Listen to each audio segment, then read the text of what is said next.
আপনাকে কেউ অপছন্দ করতে পারে, আবার ঘৃণাও করতে পারে। কেউ আপনার বিশ্বাস ভেঙে দিতে পারে, কেউ আবার আপনার পাশে চিরদিন থেকে যাওয়ার কথা দিয়ে আপনাকে একদিন হঠাৎ করেই ছেড়ে চলে যেতে পারে। এতে আসলে আপনার কোনো দোষ নেই। মূলত আপনাকে ধরে রাখার ক্ষমতা সৃষ্টিকর্তা সব মানুষকে দেয়নি।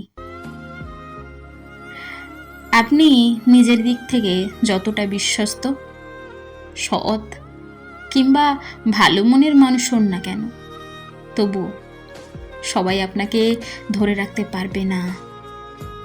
আপনাকে ধরে রাখার ক্ষমতা সবার নেই।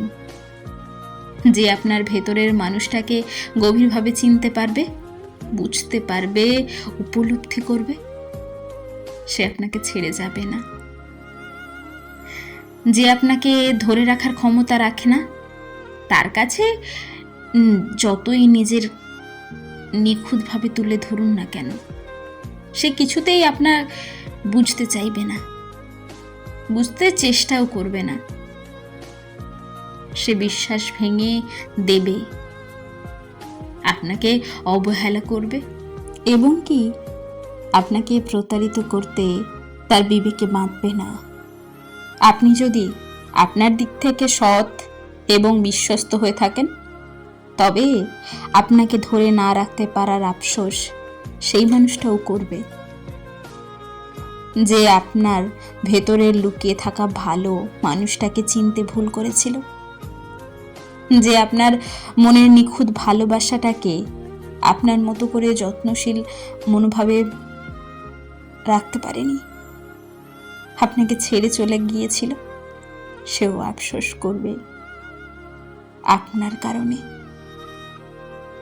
এটা অবশ্যই মনে রাখবেন, সৃষ্টিকর্তা সবাইকে ভালো মানুষ ধরে রাখার ক্ষমতা দেননি। আর যদি ভালো মানুষ ধরে রাখার ক্ষমতা সবাইকে দিত, তবে পৃথিবীর কোনো মানুষই কখনো প্রতারিত হতো না।